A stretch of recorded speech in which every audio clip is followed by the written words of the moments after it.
ਜਿਹੜਾ ਹੈ ਗੁਰੂ ਤੇਗ ਬਹਾਦਰ ਸਾਹਿਬ ਜੀ ਦੇ ਜਨਮ ਦਾ ਵਰਾ 400 ਸਾਲਾ ਸ਼ਤਾਬਦੀ ਦੇ ਤੌਰ ਤੇ ਅਸੀਂ ਇਹ ਪੂਰਾ ਸਾਲ ਮਨਾ ਰਹੇ ਨੇ। ਤੇ ਇਸ ਕਰਕੇ ਕਰੋਨਾ ਬੇਸ਼ੱਕ ਸਾਡੀਆਂ ਕਈ ਗਤੀਵਿਧੀਆਂ ਨੂੰ ਰੋਕ ਕੇ ਬੈਠਾ ਹੈ, ਪਰ ਚੰਗੀ ਗੱਲ ਹੈ ਕਿ ਅਸੀਂ ਕਿਸੇ ਨਾ ਕਿਸੇ ਰੂਪ 'ਚ ਇਸ ਮੀਡੀਆ ਦੀ ਵਰਤੋਂ ਕਰਕੇ, ਨੈੱਟ ਦੀ ਵਰਤੋਂ ਕਰਕੇ ਇੱਕ ਦੂਸਰੇ ਦੇ ਨਾਲ ਰਾਬਤਾ ਕਾਇਮ ਕਰ ਰਹੇ ਹਾਂ ਤੇ ਆਪਣੀ ਗੱਲ ਕਹਿ ਰਹੇ ਹਾਂ। ਇੱਕ ਇਹਦਾ ਫਾਇਦਾ ਸ਼ਾਇਦ ਇਹ ਵੀ ਹੁੰਦਾ ਕਿ ਇਸ ਮੀਡੀਅਮ 'ਚ ਜੋ ਅਸੀਂ ਕਹਿ ਰਹੇ ਹਾਂ ਉਹ ਇੱਕ ਥਾਂ ਤੇ ਬੈਠੇ 100-150 ਲੋਕਾਂ ਦੀ ਬਜਾਏ ਸ਼ਾਇਦ ਕਾਫੀ ਟਾਈਮ ਤੱਕ ਕਈ ਲੋਕਾਂ ਤੱਕ ਜਿਹੜਾ ਹੈ ਉਹ ਗੱਲ ਅੱਗੇ ਤੋਂ ਅੱਗੇ ਤੁਰਦੀ ਰਹਿੰਦੀ ਹੈ। ਸੋ ਕਈ ਚੀਜ਼ਾਂ ਦਾ ਫਾਇਦਾ ਵੀ ਹੈ ਤੇ ਕਈ ਚੀਜ਼ਾਂ ਦਾ ਥੋੜ੍ਹਾ ਜਿਹਾ ਨੁਕਸਾਨ ਵੀ ਹੋ ਜਾਂਦਾ, ਕਿਉਂਕਿ ਜਦੋਂ ਤੁਸੀਂ ਕਿਸੇ ਦੇ ਸਾਹਮਣੇ ਬੈਠ ਕੇ ਗੱਲ ਕਰ ਰਹੇ ਹੋ ਤਾਂ ਕਈ ਸਵਾਲ ਜਵਾਬ ਜਿਹੜੇ ਉਸ ਮਹਿਫਿਲ ਦੇ ਵਿੱਚ, ਉਸ ਸਭਾ 'ਚ ਬੈਠ ਕੇ ਹੁੰਦੇ ਆ, ਉਹਦੇ ਵਿੱਚੋਂ ਜਿਹੜਾ ਦੋਨੋਂ ਤਰਫ ਤੋਂ ਇੱਕ ਸੰਵਾਦ ਦੇ ਵਿੱਚੋਂ ਨਵੀਆਂ ਗੱਲਾਂ ਵੀ ਨਿਕਲਦੀਆਂ ਤੇ ਆਪਣੀ ਗੱਲ ਨੂੰ ਹੋਰ ਵਜ਼ਨਦਾਰ ਕਹਿਣ ਦਾ ਮੌਕਾ ਵੀ ਮਿਲਦਾ ਹੈ। ਇੱਕ ਅਧਿਆਪਕ ਦੇ ਤੌਰ ਤੇ ਸਾਨੂੰ ਇਹ ਅਭਿਆਸ ਹੈ ਕਿ ਅਸੀਂ ਆਪਣੇ ਆਪ ਇੱਕ ਤਰਫਾ ਵੀ ਬੋਲ ਸਕਦੇ ਹਾਂ, ਕਾਫੀ ਲੰਬਾ ਲੈਕਚਰ ਵੀ ਕਰ ਸਕਦੇ ਹਾਂ।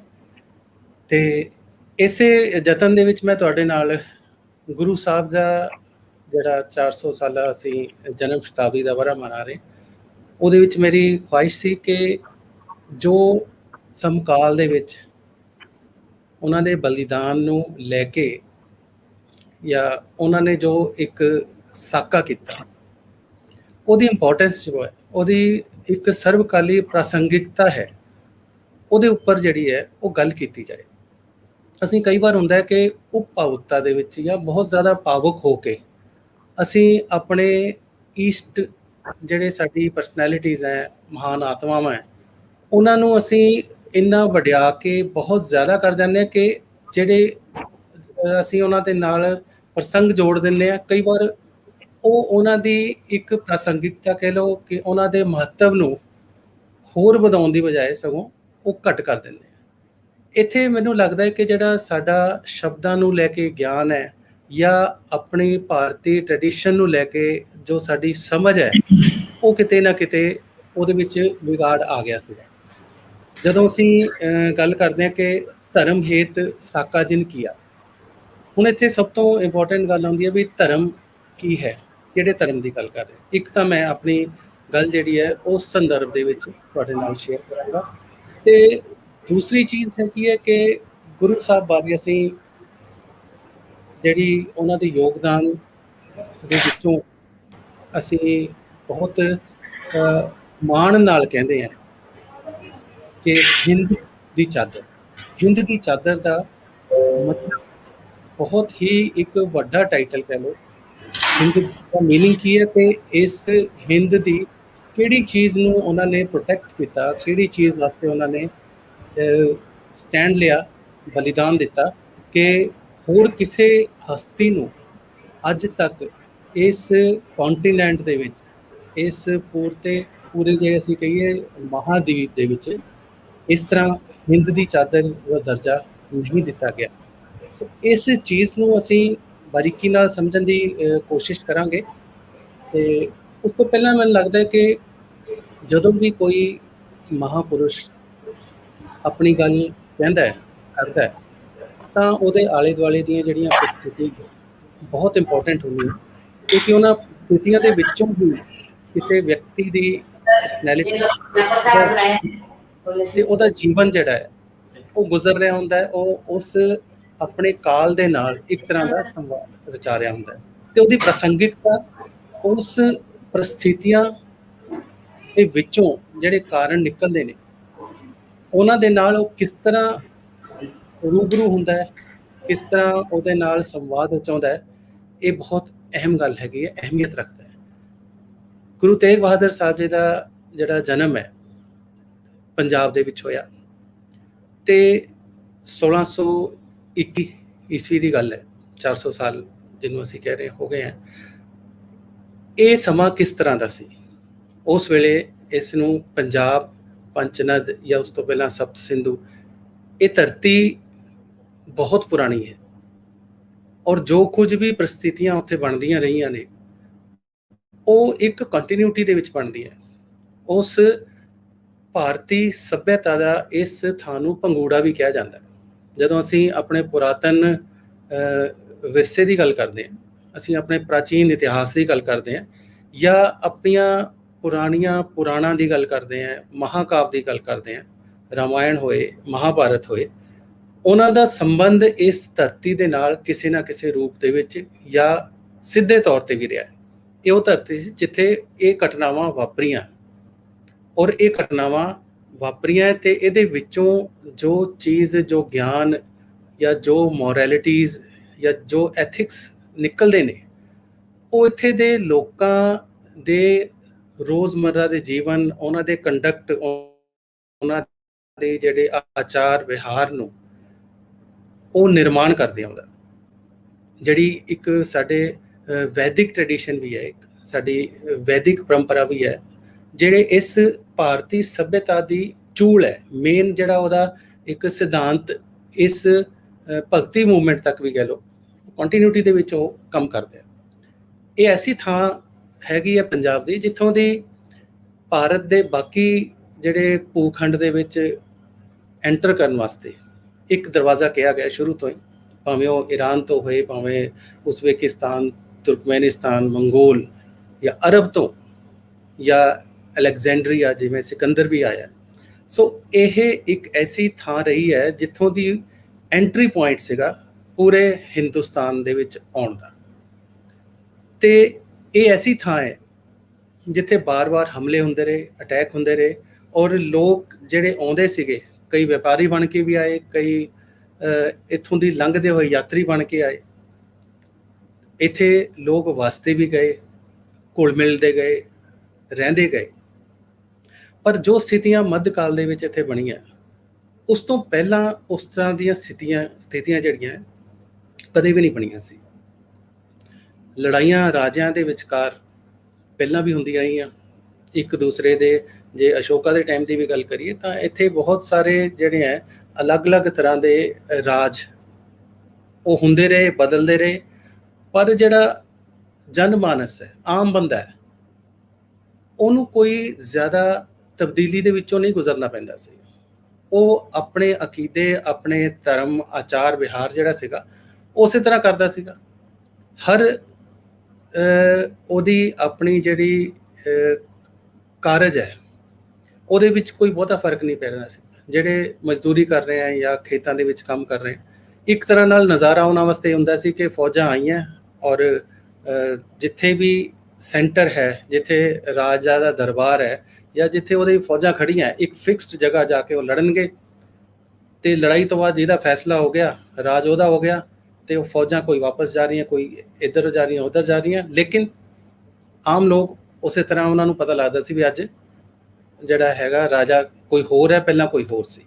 ਲੇਕਿਨ ਉਹਨਾਂ ਦੀ ਜਿਹੜੀ ਆਪਣੀ ਧਰਮ ਦੇ ਉੱਤੇ, ਉਹਨਾਂ ਦੇ ਸੋਚ ਦੇ ਉੱਤੇ, ਵਿਚਾਰਧਾਰਾ ਦੇ ਉੱਤੇ ਕੋਈ ਬਹੁਤ ਜ਼ਿਆਦਾ ਫਰਕ ਨਹੀਂ ਪੈਂਦਾ ਸੀਗਾ। ਉਹ ਪਹਿਲਾਂ ਦੀ ਤਰ੍ਹਾਂ ਹੀ ਕੰਮ ਕਰਦੇ ਰਹਿੰਦੇ ਸੀਗੇ, ਇੱਕੋ ਹੀ ਸੱਭਿਅਤਾ ਦੇ ਅੰਗ ਸੀਗੇ।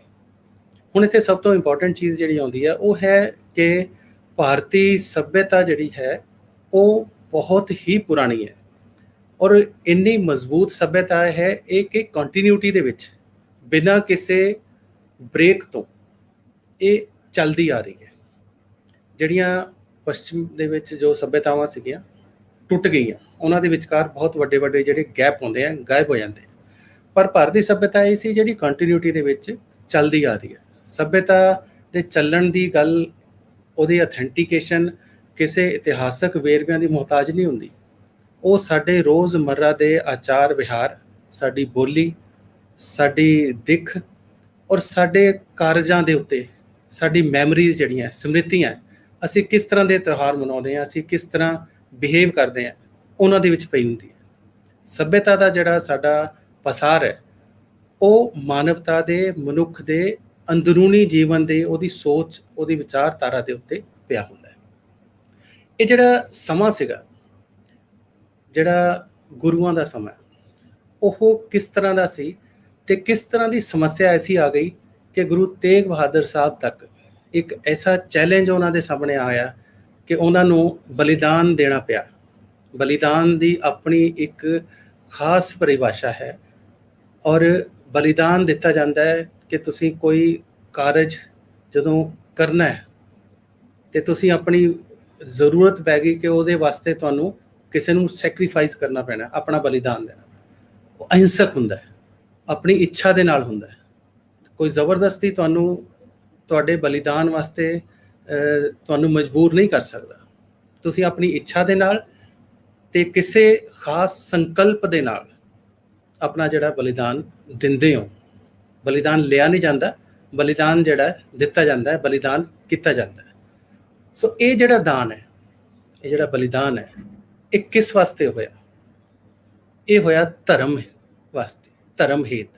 क्योंकि गुरु तेग बहादुर जी के बलिदान तो इमीडिएट बाद उन्होंने जिहड़े पुत्तर हैं, दसम पातशाह श्री गुरु गोबिंद सिंह जी बचित्र नाटक के विच कहने भी धर्म हेत साका जिन किया।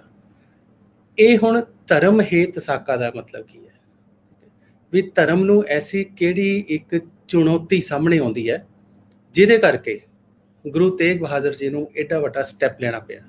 असीं ये जरूर जानते हैं कि उन्हां दे कोल कुछ कश्मीरी पंडित एक ग्रुप दे विच उत्थे आउंदे हैं कृपा राम दे अगवाई दे विच, जिहड़े कि बेसिकली सिख विचारधारा नूं मनण वाले सीगे, सिख सीगे।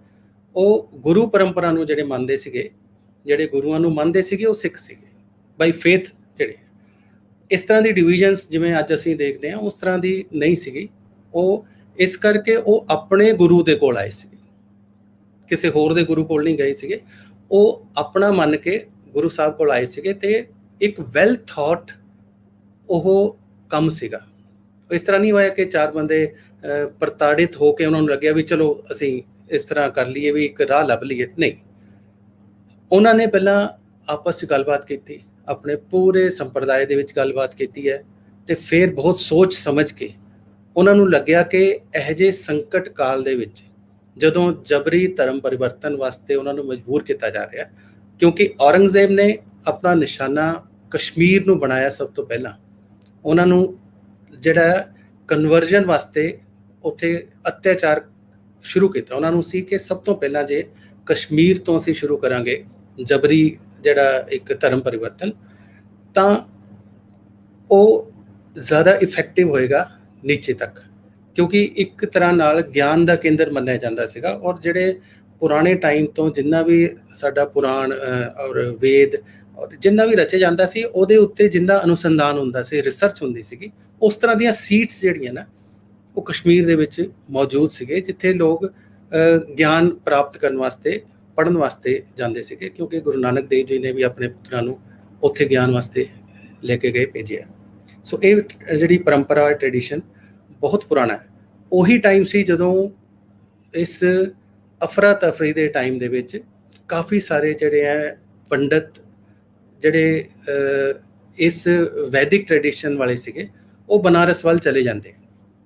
इस तरह का एक माहौल जिहड़ा है कश्मीर दे विच चल रहा सी। तां पंजाब दे विच की चल रहा सी? असीं देखिया कि जे असीं अज दी पीढ़ी नूं नौजवानां नूं पुछीए कि उस वेले पंजाब दे विच किस दा राज सी। गुरु साहब दे टाइम दे विच औरंगजेब तो इलावा किसी होर दा नाम, या बाबर तो इलावा किसी होर दा नाम, या गुरुआं तो पहलां उत्थे दी पोलीटिकल सिचुएशन की सी, उत्थे कौन राज करदा सीगा?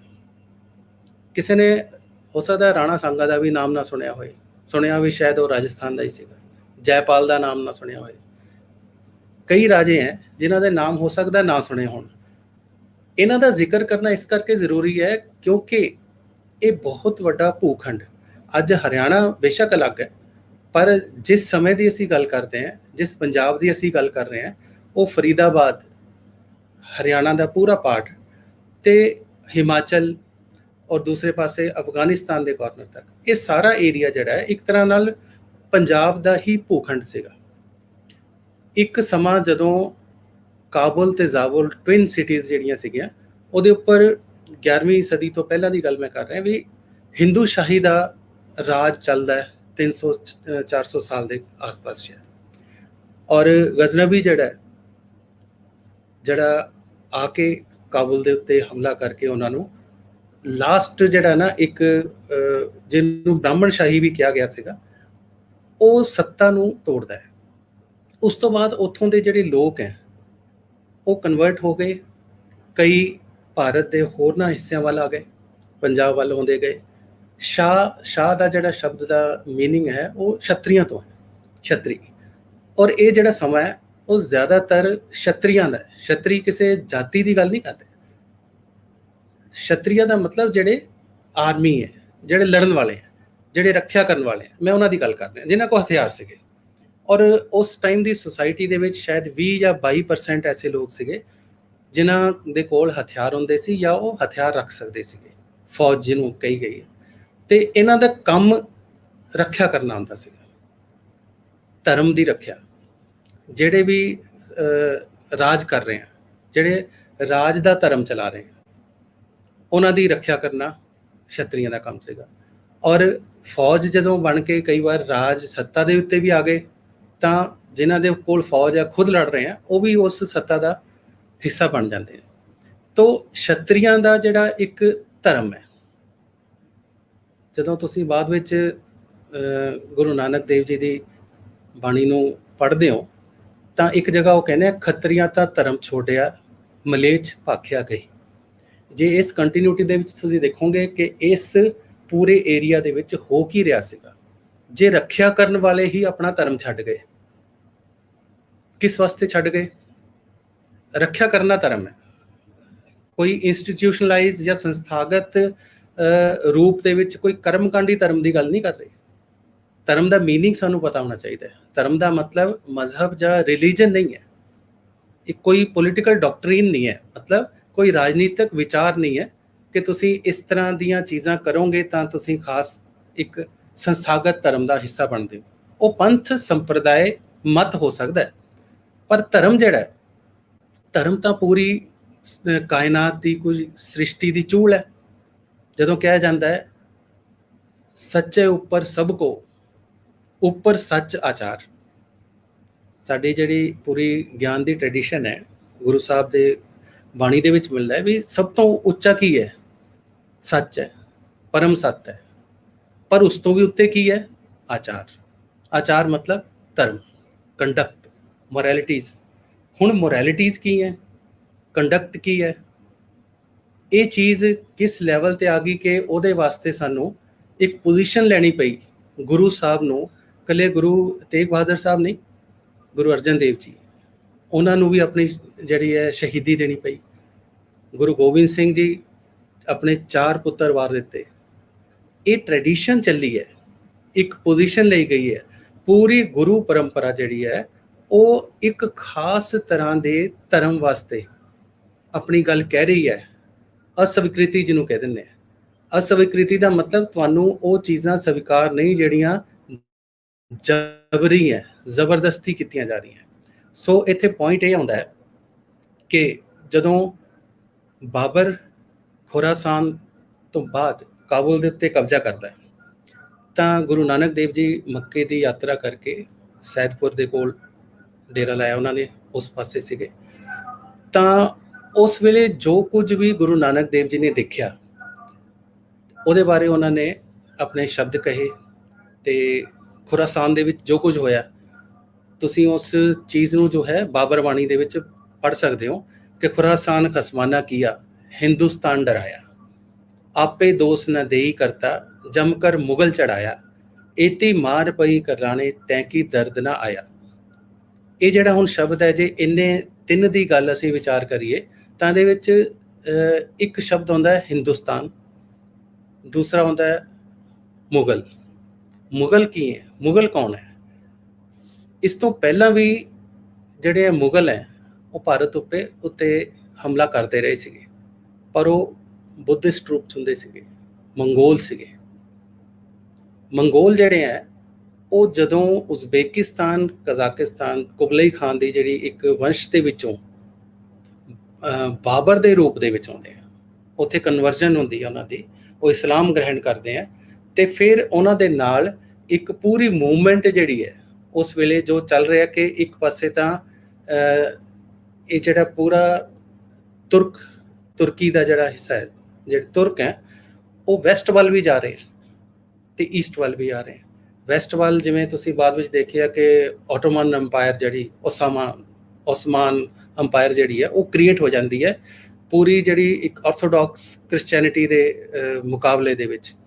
ਉਹੀ ਚੀਜ਼ ਜਿਹੜੀ ਹੈ ਨਾ ਇੱਧਰਲੇ ਪਾਸੇ ਭਾਰਤ ਵਾਲੇ ਪਾਸੇ ਬਾਬਰ ਇੱਕ ਲਹਿਰ ਲੈ ਕੇ ਆਉਂਦਾ ਹੈ, ਔਰ ਉਸ ਲਹਿਰ ਦੇ ਵਿੱਚ ਸਿਰਫ ਇਹ ਨਹੀਂ ਹੈ ਕਿ ਉਹ ਜ਼ਮੀਨਾਂ ਦੇ ਉੱਤੇ ਕਬਜ਼ੇ ਕਰ ਰਹੇ ਹੈ। ਪਹਿਲਾਂ ਬਹੁਤ ਹਮਲੇ ਜਿਹੜੇ ਹੈ ਪੰਜਾਬ ਦੇ ਉੱਤੇ ਔਰ ਗੁਜਰਾਤ ਤੱਕ, ਦਵਾਰਕਾ ਤੱਕ, ਹਰ ਜਗ੍ਹਾ ਜਿਹੜਾ ਹੁੰਦੇ ਰਹੇ, ਔਰ ਲੁੱਟ ਕੇ ਜਿੱਥੇ ਵੀ ਇੰਨੇ ਉਹਨਾਂ ਨੂੰ ਲੱਗਦਾ ਸੀ ਕਿ ਮੰਦਿਰਾਂ ਦੇ ਵਿੱਚ ਇੰਨਾ ਸੋਨਾ ਹੈ ਤੇ ਇੱਥੋਂ ਦੀਆਂ ਔਰਤਾਂ ਨੂੰ ਉਹ ਬਾਜ਼ਾਰਾਂ ਦੇ ਵਿੱਚ ਜਾ ਕੇ ਵੇਚਣ ਦਾ, ਬੱਚਿਆਂ ਨੂੰ ਲੈ ਜਾਣਾ ਤੇ ਉਹਨਾਂ ਨੂੰ ਬਾਅਦ ਵਿੱਚ ਜਿਹੜਾ ਆਪਣੀ ਫੌਜ ਦੇ ਵਿੱਚ ਲੈ ਜਾਣਾ। ਸੋ ਇਸ ਕਿਸਮ ਦੇ ਕਈ ਤਰ੍ਹਾਂ ਦੇ ਜਿਹੜੇ ਹੈ ਉਸ ਟਾਈਮ ਅਮਲ ਹੁੰਦੇ ਸੀਗੇ, ਚੱਲਦੇ ਸੀਗੇ, ਪਰ ਇੱਥੇ ਕਿਸੇ ਨੇ ਹਕੂਮਤ ਕਰਨ ਦਾ ਕਦੇ ਇਰਾਦਾ ਨਹੀਂ ਕੀਤਾ ਸੀ। ਬਾਬਰ ਜਦੋਂ ਆਉਂਦਾ ਹੈ ਉੱਥੋਂ 3 ਵਾਰੀ ਪਰਾਜਿਤ ਹੋ ਕੇ ਉਹਨੂੰ ਲੱਗਦਾ ਕਿ ਹੁਣ ਉਹਦੀ ਜਿਹੜੀਆਂ ਜ਼ਮੀਨ ਜਾਂ ਜੜ੍ਹਾਂ ਹੈ ਉਹਦੇ ਆਪਣੇ ਏਰੀਆ ਦੇ ਵਿੱਚ ਨਹੀਂ ਰਹੀਆਂ, ਤਾਂ ਉਹ ਕਾਬੁਲ ਦੇ ਉੱਤੇ ਕਬਜ਼ਾ ਕਰਦਾ ਹੈ।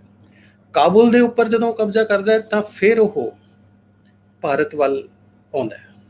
ਹੁਣ ਜੋ ਕੁਝ ਉਹਨੇ ਕਾਬੁਲ ਔਰ ਭਾਰਤ ਦੇ ਵਿੱਚ ਐਂਟਰ ਕਰਦੇ ਹੋਏ ਕੀਤਾ, ਤਾਂ ਉਹਦੇ ਵਾਸਤੇ ਹਿੰਦੁਸਤਾਨ, ਸਿੰਧੂਸਤਾਨ, ਇਹ ਜੋ ਜਗ੍ਹਾ ਦਾ ਨਾਮ ਹੈ ਨਾ, ਇਹ ਕੋਈ ਬਹੁਤ ਛੋਟੀ ਜਗ੍ਹਾ ਨਹੀਂ ਸੀਗੀ, ਕੋਈ ਪੰਜਾਬ ਨੂੰ ਐਡਰੈਸ ਨਹੀਂ ਕਰ ਰਿਹਾ ਸੀ। ਉਹਦੇ ਵਾਸਤੇ ਇੱਕ ਬਹੁਤ ਵੱਡਾ ਭੂਖੰਡ ਜਿਹੜਾ ਕਿ ਇਸ ਪੂਰੇ ਉਪ ਮਹਾਦੀਪ ਨੂੰ ਅਸੀਂ ਜਿਸ ਨਾਮ ਤੋਂ ਜਾਣਦੇ ਸੀਗੇ ਉਹਨੂੰ ਕਹਿੰਦੇ ਸੀ ਹਿੰਦੁਸਤਾਨ। ਹਿੰਦ ਸੱਸੇ ਨੂੰ ਸਿੰਧੂ ਤੋਂ ਹਿੰਦੂ ਬਣ ਗਿਆ, ਚਲੋ ਉਹ ਅਲੱਗ ਡਿਬੇਟ ਹੈ ਕਿ ਸੱਸਾ ਹਾ ਫਰਕ ਪੈ ਜਾਂਦਾ। ਜੇ ਹੋਰ ਪਿੱਛੇ ਅਸੀਂ ਐਂਸ਼ੀਅੰਟ ਹਿਸਟਰੀ ਜਾਈਏ ਤਾਂ ਬਹੁਤ ਸਾਰੀਆਂ ਗੱਲਾਂ ਨਵੀਆਂ ਤੁਸੀਂ ਇਹਨੂੰ ਸਮਝ ਸਕਦੇ ਹੋ। ਸੋ ਜਦੋਂ ਇੱਕ ਥ੍ਰੈਟ ਮਿਲਿਆ ਹਿੰਦੁਸਤਾਨ ਦੇ ਉੱਤੇ, ਹੁਣ ਦੇਖਿਆ ਜਾਏ ਤਾਂ ਗੁਰੂ ਨਾਨਕ ਦੇਵ ਜੀ ਨੇ ਰਿਐਕਟ ਕਿਉਂ ਕੀਤਾ ਇਸ ਗੱਲ ਤੇ? ਵੀ ਪਹਿਲਾਂ ਵੀ ਤਾਂ ਲੋਕ ਇੱਥੇ ਆਉਂਦੇ ਜਾਂਦੇ ਸੀਗੇ, ਪਹਿਲਾਂ ਵੀ ਹਮਲੇ ਹੁੰਦੇ ਸੀ, ਉਦੋਂ ਕਿਸੇ ਗੁਰੂ ਨੇ ਜਾਂ ਕਿਸੇ ਸੰਤ ਨੇ ਜਾਂ ਭਗਤ ਨੇ ਕਦੇ ਰਾਣਾ ਸਾਂਗਾ ਬਾਰੇ ਨਹੀਂ ਬੋਲਿਆ, ਕਦੇ ਕਿਸੇ ਹੋਰ ਬਾਰੇ ਨਹੀਂ ਬੋਲਿਆ। ਉਸੇ ਵੇਲੇ ਬਾਬਰ ਬਾਰੇ ਕਿਉਂ ਇਹ ਗੱਲ ਸਾਹਮਣੇ ਆਉਂਦੀ ਹੈ? ਕਿਉਂਕਿ ਉਹਦਾ ਰੀਜ਼ਨ ਇਹ ਹੈ ਕਿ ਜੋ ਬਾਬਰ ਉਸ ਵੇਲੇ ਕਰ ਰਿਹਾ ਸੀਗਾ, ਜੋ ਜ਼ਿਆਦਤੀਆਂ ਕਰ ਰਿਹਾ ਸੀਗਾ, ਜਿਸ ਤਰ੍ਹਾਂ ਦੀ ਹਕੂਮਤ ਜਾਂ ਜਿਸ ਤਰ੍ਹਾਂ ਦਾ ਕਬਜ਼ਾ ਉਹ ਇੱਥੇ ਕਰਨਾ ਚਾਹੁੰਦਾ ਸੀ, ਉਹ ਬਹੁਤ ਖਤਰਨਾਕ ਸੀ। ਉਹਨੇ ਇੱਥੇ ਆ ਕੇ ਮੰਦਿਰ ਤੋੜੇ, ਔਰ ਇੱਥੇ ਦਾ ਜਿਹੜਾ ਇੱਕ ਧਰਮ ਦਾ ਸਿਸਟਮ ਸੀਗਾ, ਸਮਾਜਿਕ ਵਿਵਸਥਾ ਸੀਗੀ, ਉਹਦੇ ਉੱਪਰ ਉਹ ਹਮਲਾ ਕਰਦਾ ਹੈ। ਜਦੋਂ ਅਸੀਂ ਗੁਰਬਾਣੀ ਦੇ ਵਿੱਚ ਇਹਦੇ ਹੋਰ ਕਈ ਸਾਨੂੰ ਜਿਹੜੇ ਹੈ ਨਾ ਇਹਦੇ ਮਿਲਦੇ ਆ ਕਿ ਆਦ ਪੁਰਖ ਕੋ ਅੱਲਾ ਕਹੀਏ ਸੇਖਾਂ ਆਈ ਵਾਰੀ, ਦੇਵਲ ਦੇਵਤਿਆਂ ਕਹੋ ਲਾਗਾ ਐਸੀ ਕਿਰਤ ਚਾਲੀ, ਕੂਜਾ ਬਾਂਗ ਨਵਾਜ ਮੁਸੱਲਾ ਨੀਲ ਰੂਪ ਬਨਵਾਰੀ, ਘਰ ਘਰ ਮੀਆਂ ਸਭਨਾ ਜੀਆਂ ਬੋਲੀ ਅਵਰ ਤੁਮਾਰੀ। ਇਹ ਦੇਖੋ ਉਹਨਾਂ ਨੂੰ ਫੀਲ ਹੋ ਰਿਹਾ, ਮਹਿਸੂਸ ਹੋ ਰਿਹਾ ਕਿ ਲੋਕ ਡਰ ਦੇ ਵਿੱਚ ਜਾਂ ਕਿਸੇ ਮਜਬੂਰੀ ਦੇ ਵਿੱਚ ਕਨਵਰਟ ਹੋਣਾ ਸ਼ੁਰੂ ਹੋ ਗਏ। ਜਿਵੇਂ ਮੈਂ ਕਿਹਾ ਸੀ, ਇੱਕ ਸ਼ਾਹ ਜਿਹੜੇ ਉਹਨਾਂ ਦੀ ਸੱਤਾ ਜਦੋਂ ਟੁੱਟਦੀ ਹੈ ਤਾਂ ਜਦੋਂ ਫੌਜੀ ਵੀ ਕਈ ਵਾਰ ਬੇਰੋਜ਼ਗਾਰ ਹੋ ਜਾਂਦੇ ਤੇ ਉਹਨਾਂ ਕੋਲ ਤਾਂ ਇੱਕੋ ਹੀ ਹੁਨਰ ਹੈ, ਤੇ ਜਿਹੜੀ ਫੌਜ ਇੱਥੇ ਆਈ ਹੈ ਜਿਨ੍ਹਾਂ ਨੇ ਅਟੈਕ ਕੀਤਾ, ਉਹਨਾਂ ਨੂੰ ਵੀ ਹੁੰਦਾ ਕਿ ਸਾਡੇ ਵੀ ਕਈ ਬੰਦੇ ਮਾਰੇ ਗਏ ਤੇ ਅਸੀਂ ਜੇ ਜਿੱਤ ਲਿਆ ਤਾਂ ਫੌਜ ਸਾਡੀ ਹੋ ਜਾਏ, ਤੇ ਸਾਡੀ ਫੌਜ ਉਦੋਂ ਹੋਏਗੀ ਜੇ ਸਾਡੀਆਂ ਗੱਲਾਂ ਮੰਨਣਗੇ। ਔਰ ਜਦੋਂ ਇਸਲਾਮਿਕ ਲਾਅ ਵਾਲੇ ਜਾਂ ਇਸਲਾਮ ਨੂੰ ਮੰਨਣ ਵਾਲੇ ਬਾਬਰ ਨੇ ਇੱਥੇ ਰਿਕਰੂਟਮੈਂਟ ਕੀਤੀ, ਤਾਂ ਉਹਦੇ ਵਿੱਚ ਜਿਹੜਾ ਉਹਨਾਂ ਦਾ ਇੱਕ ਆਈਡੀਆ ਇਹ ਸੀ ਕਿ ਪਹਿਲਾਂ ਕਨਵਰਟ। ਸੋ ਬਹੁਤ ਵੱਡੀ ਗਿਣਤੀ ਦੇ ਵਿੱਚ ਖੱਤਰੀਆਂ ਤਾਂ ਧਰਮ ਛੋੜਿਆ, ਮਲੇਛ ਭਾਖਿਆ ਗਈ। ਮਲੇਛ ਦਾ ਮਤਲਬ ਕੀ ਹੁੰਦਾ ਹੈ? ਮਲੇਛ ਦਾ ਮਤਲਬ ਹੁੰਦਾ ਹੈ ਏਲੀਅਨਸ। ਏਲੀਅਨ ਹੁਣ ਕਿਉਂ ਕਿਹਾ ਗਿਆ? ਏਲੀਅਨ ਮਤਲਬ ਜੋ ਇੱਥੇ ਦੇ ਨਹੀਂ ਹੈ, ਜਿਨ੍ਹਾਂ ਦੇ ਨਾਲ ਸਾਨੂੰ ਕੋਈ ਗੱਲਬਾਤ ਨਹੀਂ, ਕੋਈ ਜਾਣ ਪਛਾਣ ਨਹੀਂ, ਸਾਡੀ ਬੋਲੀ ਨਹੀਂ ਮਿਲਦੀ, ਉਹ ਏਲੀਅਨਸ ਹੈ। ਅਸੀਂ ਜਦੋਂ ਸ਼ਬਦ ਵਰਤਦੇ ਹਾਂ ਏਲੀਅਨ ਜਾਂ ਮਲੇਚ ਕਹਿੰਦੇ ਹਾਂ ਤਾਂ ਕੋਈ ਗਾਲ ਨਹੀਂ ਹੈਗੀ ਹੈ। ਇਹ ਐਕਚੁਅਲੀ ਜਿਵੇਂ ਮਲੇਸ਼ੀਆ ਹੈ, ਮਲੇਸ਼ੀਆ ਵੀ ਮਲੇਚ ਸ਼ਬਦ ਤੋਂ ਹੀ ਬਣਿਆ ਹੋਇਆ, ਏਲੀਅਨ ਲੈਂਡ। ਇਹ ਜਿਹੜਾ ਏਲੀਅਨ ਲੈਂਡ ਹੈ ਜਾਂ ਏਲੀਅਨ ਹੈ, ਗੁਰੂ ਨਾਨਕ ਸਾਹਿਬ ਬਾਬਰ ਨੂੰ ਹੀ ਜਾਂ ਜਿਸ ਰੂਪ ਦੇ ਵਿੱਚ ਉਹ ਭਾਰਤ ਦੇ ਉੱਤੇ ਆਉਂਦਾ ਹੈ ਉਹਨੂੰ ਹੀ ਏਲੀਅਨ ਜਾਂ ਮਲੇਚ ਕਿਉਂ ਕਹਿ ਰਹੇ? ਉਹਨਾਂ ਦੀ ਭਾਸ਼ਾ ਨੂੰ ਮਲੇਚ ਭਾਖਿਆ ਗਈ ਵੀ ਉਹ ਮਲੇਛਾਂ ਦੀ, ਉਹ ਕਹਿੰਦੇ ਬੋਲੀ ਅਵਰ ਤੁਹਾਡੀ, ਤੁਹਾਡੀ ਬੋਲੀ ਹੀ ਅਲੱਗ ਹੈ, ਬੋਲੀ ਬਦਲ ਗਈ। ਇਹ ਕਨਵਰਜਨ ਦਾ ਟਾਈਮ ਸੀਗਾ। ਕਨਵਰਟ ਕਰਨ ਦਾ ਮਤਲਬ ਇਹ ਸੀ ਕਿ ਉਦੋਂ ਮਜਬੂਰੀ ਦੇ ਵਿੱਚ ਕਹਿ ਲਓ ਜਾਂ ਛਤਰੀਆ ਐਜ਼ ਮਤਲਬ ਕਿਸੇ ਤਰ੍ਹਾਂ ਦੀ ਜਾਤੀ ਦੇ ਰੂਪ 'ਚ ਨਹੀਂ, ਲੇਕਿਨ ਜਿਨ੍ਹਾਂ ਕੋਲ ਹਥਿਆਰ ਸੀਗੇ ਉਹਨਾਂ ਨੇ ਕਨਵਰਟ ਹੋਣਾ ਸ਼ੁਰੂ ਕਰ ਦਿੱਤਾ। ਕੁਝ ਲੋਕ ਜਿਹੜੇ ਨਹੀਂ ਕਨਵਰਟ ਹੋਏ ਸੀ ਉਹ ਵਪਾਰੀ ਬਣ ਗਏ ਸੀ, ਵਪਾਰੀ ਬਣ ਕੇ ਉਹ ਦੇਸ਼ ਦੇ ਹੋਰਨਾਂ ਹਿੱਸਿਆਂ ਚੱਲ ਗਏ ਸੀ। ਛਤਰੀਆਂ ਵਾਸਤੇ ਵਪਾਰੀ ਬਣਨਾ ਬਹੁਤ ਸੌਖਾ ਸੀ ਕਿਉਂਕਿ ਉਹਨਾਂ ਨੂੰ ਇੱਕ ਤਾਂ ਸਾਰੀ ਜਿਹੜੀ ਜੀਓਪੋਲੀਟੀਕਲ ਸਪੇਸ ਹੈ ਉਹਦਾ ਗਿਆਨ ਹੈ, ਰੂਟਸ ਦਾ ਪਤਾ ਹੈ, ਉਹਨਾਂ ਨੂੰ ਪਤਾ ਹੈ ਕਿ ਕਿੱਥੇ ਕਿੱਥੇ, ਕਿਉਂਕਿ ਉਹਨਾਂ ਦਾ ਕੰਮ ਵੀ ਟ੍ਰੇਡ ਰੂਟਸ ਦੇ ਪ੍ਰੋਟੈਕਸ਼ਨ ਵਾਲਾ ਹੁੰਦਾ ਸੀਗਾ। ਸੋ ਇਸ ਦੂਸਰੀ ਚੀਜ਼ ਜਿਹੜੀ ਆਉਂਦੀ ਸਾਹਮਣੇ ਉਹ ਸੀ ਕਿ ਜੋ ਕੁਝ ਉਸ ਟਾਈਮ ਦੇ ਵਿੱਚ ਚੇਂਜਸ ਸਮਾਜ ਦੇ ਵਿੱਚ ਦੇਖਣੇ ਸ਼ੁਰੂ ਕੀਤੇ ਗੁਰੂ ਸਾਹਿਬ ਨੇ, ਤਾਂ ਉਹਦੇ ਰਿਐਕਸ਼ਨ ਦੇ ਵਿੱਚ ਵੀ ਉਹ ਇਹੀ ਗੱਲ ਕਹਿੰਦੇ ਹੈ। ਉਹ ਕਹਿੰਦੇ ਆ ਕਿ ਕਲਮੇ ਵੇਦ ਅਥਰਬਣ ਹੁਆ, ਨौ खुदाई अल्लाह भया, नील वस्त्र ले कपड़े पहने तुर्क पठानी अमल किया, चारे वेद होए सचियार, पढ़े गुणे तिन चार विचार। ਹੁਣ ਇਹੀ ਸ਼ਬਦ ਹੈ ਜਿਹੜੇ ਅਸੀਂ ਰੋਜ਼ ਕੀਰਤਨ ਦੇ ਵਿੱਚ ਵੀ ਸੁਣਦੇ ਹਾਂ, ਪੜ੍ਹਦੇ ਹਾਂ, ਪਰ ਜੇ ਤੁਸੀਂ ਇਹਨਾਂ ਨੂੰ ਮਨ ਦੇ ਵਿੱਚ ਚਿਤਵ ਕੇ ਦੇਖੋ ਤਾਂ ਇਹ ਉਸ ਸਮੇਂ ਦੀ ਇੱਕ ਜਿਹੜੀ ਪੋਲੀਟੀਕਲ ਸਿਚੁਏਸ਼ਨ ਦੇ ਵਿੱਚ ਜੋ ਚੇਂਜ ਆ ਰਿਹਾ ਹੈ, ਇਹ ਉਸ ਚੀਜ਼ ਨੂੰ ਤੁਹਾਡੇ ਸਾਹਮਣੇ ਪੇਸ਼ ਕਰ ਰਹੇ ਆ।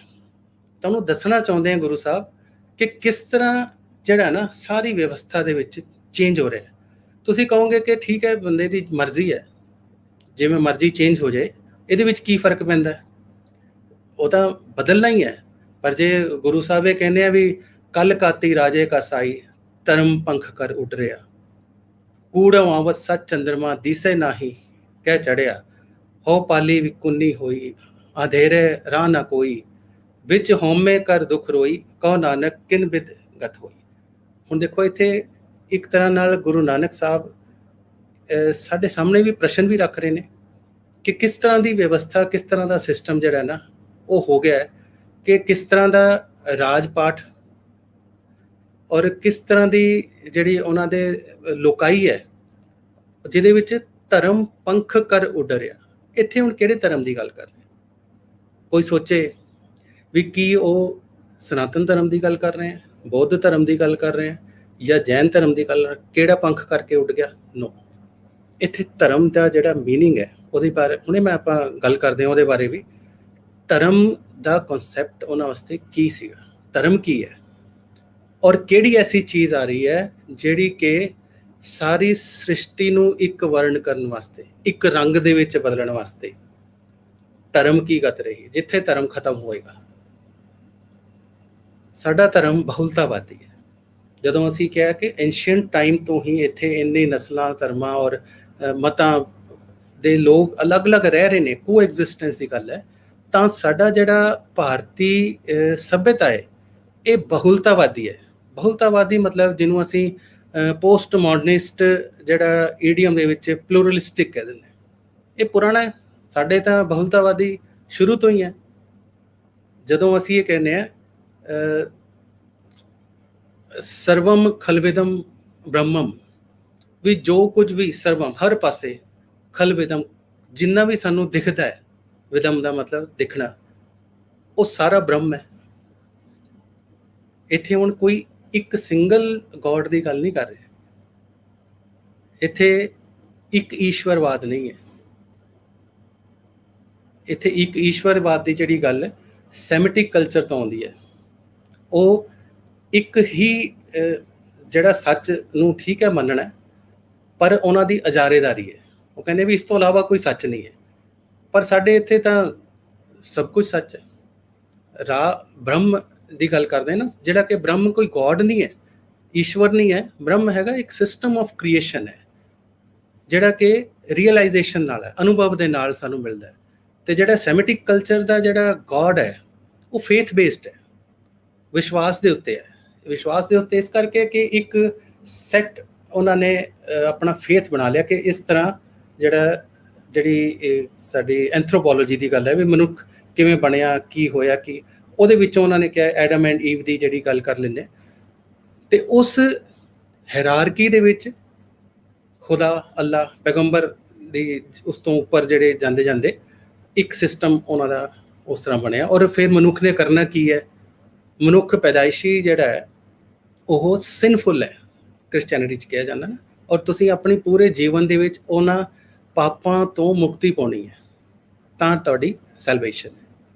ਔਰ ਇਸੇ ਤਰ੍ਹਾਂ ਜਿਹੜਾ ਇਸਲਾਮ ਦੇ ਵਿੱਚ ਵੀ ਕਿਹਾ ਜਾਂਦਾ ਵੀ ਜਿਹੜਾ ਐਡਮ ਐਂਡ ਈਵ ਨੇ ਇੱਕ ਕਸੂਰ ਕੀਤਾ, ਉਸ ਕਸੂਰ ਨਾਲ ਜੋ ਔਲਾਦ ਪੈਦਾ ਹੁੰਦੀ ਹੈ ਉਹ ਮਨੁੱਖ ਹੈ। ਤੇ ਮਨੁੱਖ ਜਿਹੜਾ ਹੈ ਨਾ ਉਸ ਗਲਤੀ ਦਾ ਇੱਕ ਮੁਜੱਸਮਾ ਹੈ, ਉਹਦਾ ਇੱਕ ਸਬੂਤ ਹੈ। ਤੇ ਇਸ ਕਰਕੇ ਇਹਨੂੰ ਇਸ ਕਸੂਰ ਦੀ ਸਜ਼ਾ ਮਿਲੇਗੀ ਔਰ ਇਹਦੇ ਵਿੱਚੋਂ ਉਹਨੂੰ ਨਿਕਲਣ ਵਾਸਤੇ ਯਤਨ ਕਰਨਾ ਹੈ। ਪਰ ਇਹਦੇ ਮੁਕਾਬਲੇ ਜਿਹੜੀ ਐਂਥਰੋਪੋਲੋਜੀ ਜਾਂ ਇੱਕ ਮਾਨਵ ਰਚਨਾ ਦੀ ਗੱਲ ਸਾਡੇ ਸਿਸਟਮ ਦੇ ਵਿੱਚ ਹੈ, ਸਾਡੀ ਜਿਹੜੀ ਗਿਆਨ ਪਰੰਪਰਾ ਦਿੰਦੀ ਹੈ, ਉਹਦੇ ਵਿੱਚ ਕੀ ਹੈ? ਉਹਦੇ ਵਿੱਚ ਕਿਹਾ ਜਾਂਦਾ ਹੈ ਕਿ ਜਿਹੜਾ ਵੀ ਦਿਖਣ ਵਾਲਾ ਸਾਡੇ ਆਸ-ਪਾਸ ਹੈ ਉਹ ਬ੍ਰਹਮ ਹੈ। ਔਰ ਉਹਦੇ ਵਿੱਚੋਂ ਜਿਹੜੀਆਂ ਚੀਜ਼ਾਂ ਪੰਜ ਤੱਤਾਂ ਨਾਲ ਬਣਦੀਆਂ ਉਹ ਅਲੱਗ-ਅਲੱਗ ਕ੍ਰੀਏਸ਼ਨ ਹੋ ਜਾਂਦੀ ਹੈ, ਉਹ ਜਗਤ ਹੈ। ਜੀਵ ਜਗਤ ਬ੍ਰਹਮ ਦੇ ਵਿੱਚੋਂ ਉਤਪੰਨ ਹੁੰਦੇ ਹੈ। ਤੇ ਇਸ ਕਰਕੇ ਪਰ ਉਸ ਪੂਰੇ ਸਿਸਟਮ ਨੂੰ ਚਲਾਉਣ ਵਾਸਤੇ, ਸੁਚਾਰੂ ਰੂਪ ਦੇ ਵਿੱਚ ਚਲਾਉਣ ਵਾਸਤੇ ਉਹਦੀ ਚੋਲ ਕੀ ਹੈ? ਧੌਲ ਧਰਮ ਕੀ ਹੈ? ਧੌਲ ਧਰਮ ਹੈ, ਕੰਡਕਟ ਹੈ, ਮੋਰੈਲਿਟੀਜ਼ ਹੈ, ਉਹ ਆਚਾਰ ਵਿਹਾਰ ਹੈ ਜਿਹੜਾ ਕਿ ਹਰ ਜਗਤ ਦੇ ਜੀਵ ਨੂੰ ਇੱਕ ਖਾਸ ਉਦੇਸ਼ ਦੇ ਨਾਲ, ਆਪਣੇ ਇੱਕ ਅਨੁਸ਼ਾਸਨ ਦੇ ਨਾਲ ਉਹਨੂੰ ਤੋਰਨਾ ਚਾਹੁੰਦਾ ਹੈ। ਉਹਨੂੰ ਉਹਦਾ ਹਿੱਸਾ ਬਣ ਕੇ, ਉਹਦਾ ਪਾਰਟ ਬਣ ਕੇ ਉਹਨੂੰ ਚੱਲਣਾ ਚਾਹੀਦਾ ਹੈ। ਹੁਣ ਧਰਮ ਜਿਹੜਾ ਹੈਗਾ, ਧਰਮ ਬਾਰੇ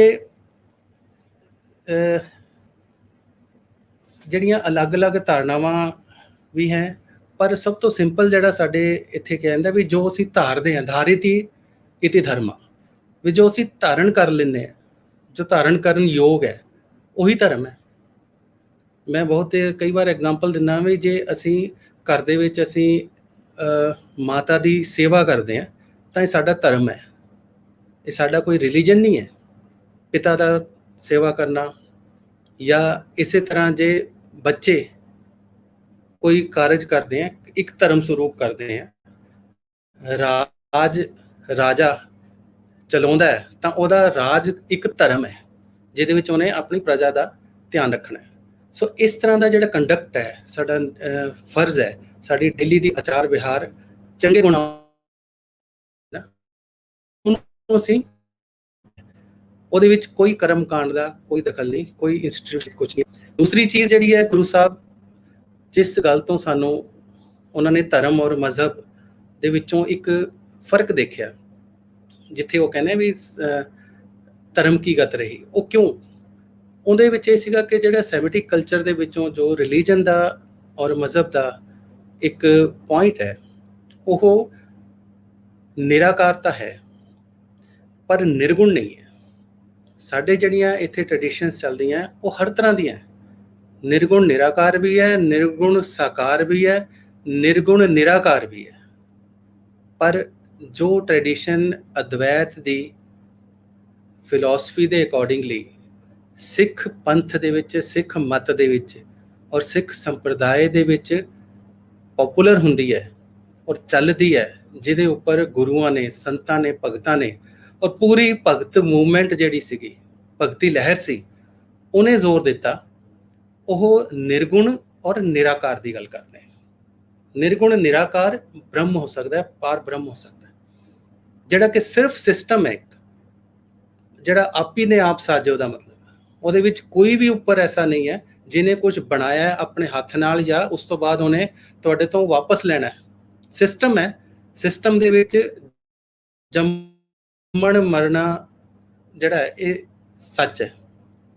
ਇਹਦੇ ਵਿੱਚ ਜਿਹੜੀ ਜੀਵਨ ਹੈ ਉਹਨੂੰ ਕਿਵੇਂ ਜਿਉਣਾ ਹੈ, ਇਹ ਸਮਾਜਿਕਤਾ ਹੈ। ਹੁਣ ਫਰਕ ਕਿੱਥੇ ਪੈਂਦਾ ਹੈ? ਇਸ ਸੋਚ ਦੇ ਨਾਲ ਸਾਡੀ ਸਮਾਜਿਕਤਾ ਦੇ ਉੱਤੇ ਫਰਕ ਪੈਂਦਾ ਹੈ, ਸਾਡੀ ਸੋਸ਼ੀਓਲੋਜੀ ਦੇ ਉੱਤੇ ਫਰਕ ਪੈਂਦਾ ਹੈ। ਸਾਡੀ ਕੋਸਮੋਲੋਜੀ ਜਿਹੜੀ ਬ੍ਰਹਮੰਡਿਕ ਚੇਤਨਾ ਹੈ ਉਹ ਸਾਡੀ ਵੈਦਿਕ ਪਰੰਪਰਾ ਦੇ ਵਿੱਚੋਂ ਹੀ ਨਿਕਲੀ ਹੋਈ ਅਦਵੈਤ ਦੀ ਜਿਹੜੀ ਹੈ ਨਿਰਾਕਾਰ ਵਾਲੀ ਨਿਰਗੁਣ ਵਾਲੀ ਹੈ। ਅਸੀਂ ਉਹਦੇ ਤੇ ਬਿਲੀਵ ਕਰਦੇ ਹਾਂ, ਪਾਰ ਬ੍ਰਹਮ ਦੇ ਉੱਤੇ, ਜਿਹੜਾ ਕਿ ਦੇਖਣ ਵਿੱਚ ਨਹੀਂ ਹੈ ਪਰ ਸ੍ਰਿਸ਼ਟੀ ਦਾ ਰਚਨਾ ਉਹਦੇ ਵੱਲੋਂ ਹੋਈ ਹੈ, ਆਪੀ ਨੇ ਆਪ ਸਾਜੇ ਵਾਲਾ। ਪਰ ਜਿਹੜੀ ਸਮਾਜਿਕਤਾ ਹੈ ਉਹਦੇ ਵਿੱਚ ਫਰਕ ਆ ਜਾਂਦਾ ਹੈ, ਕਿਉਂਕਿ ਭਗਤੀ ਲਹਿਰ ਜਦੋਂ ਚੱਲੀ ਹੈ ਤਾਂ ਉਹਨੇ ਕਿੰਨੀਆਂ ਕੁਰੀਤੀਆਂ ਕੁਪ੍ਰਥਾਵਾਂ ਜਿਹੜੀ ਸਾਡੀ ਸੱਭਿਅਤਾ ਦੇ ਨਾਲ ਚੱਲਦੇ ਚੱਲਦੇ ਵਿਗਾੜ ਆ ਜਾਂਦੇ ਆ, ਸੰਸਕ੍ਰਿਤੀ ਦੇ ਵਿੱਚ ਵਿਗਾੜ ਹੋਣੇ ਆ, ਤਾਂ ਉਹਦੀ ਆਟੋ ਕਰੈਕਸ਼ਨ ਵਾਸਤੇ ਉਹਨਾਂ ਨੇ ਜਾਤੀ ਪ੍ਰਥਾ ਬਣ ਗਈ, ਕੁਪ੍ਰਥਾ ਬਣ ਗਈ, ਤਾਂ ਉਹਨੂੰ ਤੋੜਨ ਵਾਸਤੇ ਇੱਕ ਮੂਵਮੈਂਟ ਚੱਲਦੀ ਹੈ। ਤੇ ਇਸ ਤੋਂ ਇਲਾਵਾ ਜਿਹੜਾ ਹੋਰ ਕੁਰੀਤੀਆਂ, ਪਖੰਡ ਹੈ, ਧਰਮ ਦੇ ਵਹਿਮ ਭਰਮ ਹੈ, ਉਹਨਾਂ ਨੂੰ ਤੋੜਨ ਵਾਸਤੇ ਕਿੰਨਾ ਕੁਝ ਜਿਹੜਾ ਹੈ ਭਗਤੀ ਮੂਵਮੈਂਟ ਦੇ ਵਿੱਚ, ਗੁਰੂ ਪਰੰਪਰਾ ਦੇ ਵਿੱਚ, ਗੁਰਬਾਣੀ ਦੇ ਵਿੱਚ ਉਹ ਸਾਨੂੰ ਮਿਲਦਾ ਹੈ। ਅਸੀਂ ਉਹ ਸਾਰੇ ਸਿਸਟਮ ਨੂੰ ਆਪਣੇ ਆਪ ਕਰੈਕਟ ਕਰਨਾ ਸ਼ੁਰੂ ਕਰ ਦਿੱਤਾ ਸੀਗਾ। ਇਹ ਉਸ ਟਾਈਮ ਦਾ ਇੱਕ ਸਮਾਜਿਕ ਔਰ ਮਾਹੌਲ ਸੀਗਾ। ਪਰ ਹੋਇਆ ਕੀ, ਜਦੋਂ ਬਾਬਰ ਤੇ ਉਸ ਤੋਂ ਬਾਅਦ ਹੁਮਾਯੂੰ, ਫਿਰ ਜਹਾਂਗੀਰ, ਇਹ ਲੋਕ ਆਉਂਦੇ ਆ ਤੇ ਇੱਥੇ ਉਹ ਇਸ ਸਿਸਟਮ ਨੂੰ ਪਸੰਦ ਨਹੀਂ ਕਰਦੇ। ਉਹਨਾਂ ਨੂੰ ਇਹ ਸੀ ਕਿ ਸਾਰੇ ਇੱਕੋ ਜਿਹੇ ਅਸੀਂ ਆਪਣੇ ਵਰਗੇ ਬਣਾਉਣੇ।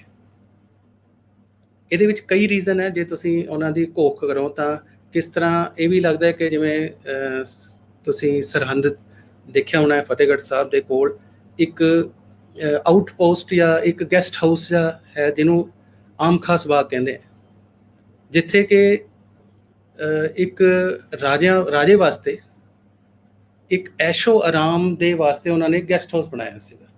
ਸੋ ਬਹੁਤ ਸਾਰੀਆਂ ਐਸੀਆਂ ਚੀਜ਼ਾਂ ਜਿਹੜੀਆਂ ਇਸਲਾਮਿਕ ਨਹੀਂ ਸੀਗੀਆਂ, ਗੈਰ ਮੁਸਲਿਮ ਸੀਗੀਆਂ। ਰਾਜੇ ਔਰ ਉਹਨਾਂ ਦੇ ਜਿਹੜੇ ਅਹਿਲਦਾਰ ਔਰ ਬਾਕੀ ਲੋਕ ਕਰਦੇ ਸੀਗੇ, ਸੂਬੇਦਾਰ ਹੈ ਜੇ ਕਿਸੇ ਪੋਜੀਸ਼ਨ ਦੇ ਵਿੱਚ ਹੈ, ਤੇ ਸੂਬਾ ਸਰਹੰਦ ਜਿਹੜਾ ਮਤਲਬ ਜਿਹੜੇ ਲੋਕ ਇਹ ਕੰਮ ਕਰਦੇ ਸੀਗੇ, ਉਹਨਾਂ ਨੂੰ ਉੱਪਰ ਆਪਣਾ ਇੱਕ ਹੋਰ ਪੱਖ ਦਿਖਾਉਣ ਵਾਸਤੇ ਵੀ, ਦੇਖੋ ਅਸੀਂ ਧਰਮ ਦੇ ਅਨੁਸਾਰ ਚੱਲ ਰਹੇ, ਧਰਮ ਮਤਲਬ ਮਜ਼ਹਬ, ਜਿਹਦੀ ਗੱਲ ਉਹ ਇਸਲਾਮ ਦੇ ਤੌਰ ਤੇ ਕਰਦੇ, ਉਹਦੇ ਤੇ ਪਰਦਾ ਪਾਉਣ ਵਾਸਤੇ ਉਹਨਾਂ ਨੇ ਇੱਥੇ ਦੇ ਲੋਕਾਂ ਨੂੰ ਇਹ ਸਮਝਣਾ ਸ਼ੁਰੂ ਕੀਤਾ ਕਿ ਇਹ ਅਧਰਮੀ ਹੈ, ਇੱਕ ਕਾਫਰ ਹੈ, ਕਿਉਂਕਿ ਅਦਰ ਉਹਨਾਂ ਵਾਸਤੇ ਕਾਫਰ ਹੈ, ਜਾਂ ਤਾਂ ਉਹਨਾਂ ਦੇ ਨਾਲ ਹੈ ਜਾਂ ਉਹਨਾਂ ਦੇ ਅਗੇਂਸਟ ਹੈ, ਤੇ ਅਗੇਂਸਟ ਹੈ ਜਿਹੜਾ ਉਹ ਕਾਫਰ ਹੈ। ਸੋ ਉਹਨੂੰ ਨਾਲ ਮਿਲਾਉਣਾ ਉਹਨਾਂ ਵਾਸਤੇ ਇੱਕ ਬਹੁਤ ਸਵਾਬ ਦਾ ਕੰਮ ਹੈ, ਇੱਕ ਚੰਗਾ ਕੰਮ ਹੈ, ਉਹ ਜ਼ਰੂਰੀ ਵੀ ਹੈ, ਭਾਵੇਂ ਉਹ ਤਲਵਾਰ ਨਾਲ ਹੋਵੇ, ਭਾਵੇਂ ਉਹ ਡਰਾਬੇ ਨਾਲ ਜਾਂ ਲਾਲਚ ਨਾਲ, ਕਿਸੇ ਵੀ ਰੂਪ ਦੇ ਵਿੱਚ ਹੋਏ। ਸੋ ਇਸ ਚੀਜ਼ ਨੂੰ ਇੱਕ ਮਿਸ਼ਨ ਬਣਾਉਂਦੇ ਆ ਜਹਾਂਗੀਰ ਤੋਂ ਬਾਅਦ ਔਰੰਗਜ਼ੇਬ ਵੀ। ਹੁਣ ਜਿਹੜੀ ਭਾਰਤੀ ਧਰਮ ਨੂੰ ਮੰਨਣ ਵਾਲੇ ਭਗਤੀ ਮੂਵਮੈਂਟ ਦੇ ਸੰਤ ਭਗਤ ਤੇ ਗੁਰੂ, ਇਹ ਪਰੰਪਰਾ ਚੱਲਦੀ ਹੈ, ਉਹਨਾਂ ਨੂੰ ਇਹ ਚੀਜ਼, ਇਹ ਸਿਸਟਮ ਜਿਹੜਾ ਕਿ ਖੁਦ ਅਸੀਂ ਬਹੁਲਤਾਵਾਦੀ ਦੇ ਵਿੱਚੋਂ ਆਏ, ਬਹੁਲਤਾਵਾਦ ਚੋਂ ਆਏ, ਪਲੂਰਲਿਸਟਿਕ ਹੈ, ਸਾਡੇ ਵਾਸਤੇ ਸਾਰੇ ਐਕਸੈਪਟੇਬਲ ਹੈ। ਪਰ ਜੇ ਕੋਈ ਕਹੇ ਕਿ ਤੁਹਾਡਾ ਸਿਸਟਮ ਐਕਸੈਪਟੇਬਿਲਿਟੀ ਵਾਲਾ ਠੀਕ ਹੈ, ਸਾਨੂੰ ਐਕਸੈਪਟ ਕਰੋ ਪਰ ਸਾਡੇ ਵਰਗੇ ਬਣ ਜਾਓ, ਇਹਦੇ ਵਿੱਚ ਫਿਰ ਬਹੁਲਤਾਵਾਦ ਤਾਂ ਖਤਮ ਹੋ ਗਿਆ। ਉਸ ਬਹੁਲਤਾਵਾਦੀ ਧਰਮ ਦੀ ਇੱਕ ਆਇਡੈਂਟੀਟੀ ਨੂੰ ਗੁਰੂ ਸਾਹਿਬ ਬਹੁਤ ਧਿਆਨ ਦੇ ਨਾਲ ਜਾਣਦੇ ਆ, ਪਰਖਦੇ ਆ ਤੇ ਇੱਕ ਸਟੈਂਡ ਲੈਂਦੇ ਆ। ਇਹ ਪੂਰੇ ਹਿੰਦ ਦਾ ਸੀਗਾ, ਪੂਰੇ ਭਾਰਤ ਦੇ ਸਮਾਜ ਦਾ ਸੀ, ਜਿਹਦੇ ਵਿੱਚੋਂ ਧਰਮ ਇੱਕ ਐਸੀ ਪੋਜੀਸ਼ਨ ਬਣ ਗਈ ਜਿਹੜੀ ਸਾਡੇ ਜੀਵਨ ਦੇ ਸਮਾਜਿਕ ਕਾਰ ਵਿਹਾਰ ਦੇ ਛੋਟੇ ਛੋਟੇ ਵੱਡੇ ਵੱਡੇ ਹਰ ਖੇਤਰ ਦੇ ਨਾਲ ਸੰਬੰਧਿਤ ਹੈ। ਸੋ ਧਰਮ ਇੰਨਾ ਇੰਪੋਰਟੈਂਟ ਹੈ ਕਿ ਉਹ ਸਾਡੇ ਹਰ ਫੀਲਡ ਦੇ ਵਿੱਚ, ਹਰ ਕਿਸਮ ਦੇ ਕਾਰ ਵਿਹਾਰ ਦੇ ਵਿੱਚ ਸ਼ਾਮਲ ਹੈ। ਗੁਰਬਾਣੀ ਨੂੰ ਅਸੀਂ ਮੰਨਦੇ ਹਾਂ ਕਿ ਇਹ ਅਧਿਆਤਮ ਦੀ ਬਾਣੀ ਹੈ, ਇਹ ਕੋਸਮੋਲੋਜੀ ਦੀ ਗੱਲ ਕਰਦੀ ਹੈ, ਅਧਿਆਤਮ ਦੀ ਗੱਲ ਕਰਦੀ ਹੈ, ਪਰ ਨਹੀਂ, ਇਹ ਸਿਰਫ ਅਧਿਆਤਮ ਦੀ ਗੱਲ ਨਹੀਂ ਕਰਦੀ, ਇਹ ਸਮਾਜਿਕਤਾ ਦੀ ਗੱਲ ਕਰਦੀ ਹੈ। ਕਿਸ ਤਰ੍ਹਾਂ ਅਸੀਂ ਬ੍ਰਹਮੰਡਿਕ ਚੇਤਨਾ ਦੇ ਨਾਲ ਇੱਕ ਰੂਪ ਹੋਣ ਵਾਸਤੇ ਆਪਣੀ ਸਮਾਜਿਕਤਾ ਨੂੰ ਜੀਵਣਾ ਹੈ, ਇਹ ਉਸ ਧਰਮ ਦੀ ਗੱਲ ਕਰਦੇ, ਉਸ ਪੰਥ ਦੀ ਗੱਲ ਕਰਦੇ ਸੀ ਜਿਹੜਾ ਕਿ ਇਨਸਾਨ ਨੂੰ ਇਨਸਾਨ ਦੇ ਰੂਪ 'ਚ ਬਰਾਬਰ ਸਮਝਦਾ ਹੈ। ਉਹਦੇ ਵਿੱਚ ਕੋਈ ਕਰਮਕਾਂਡ ਕੁਛ ਨਹੀਂ ਆਉਂਦਾ, ਉਹਦੀ ਨਿਗੇਸ਼ਨ ਹੈ, ਹਰ ਤਰ੍ਹਾਂ ਦੇ ਕਰਮਕਾਂਡ ਦੀ ਨਿਗੇਸ਼ਨ ਹੈ। ਹੁਣ ਇਸ ਤਰ੍ਹਾਂ ਦਾ ਜਿਹੜੀ ਇੱਕ ਵਿਚਾਰਧਾਰਾ ਨੂੰ ਫੋਲੋ ਕਰ ਰਹੇ ਸੀਗੇ, ਉਹਦੇ ਵਿੱਚ ਉਸ ਟਾਈਮ ਦੇ ਮੁਸਲਿਮ ਵੀ ਜਿਹੜੇ ਕਨਵਰਟ ਹੋ ਚੁੱਕੇ ਸੀ ਉਹ ਵਾਪਸ ਆ ਰਹੇ ਸੀਗੇ।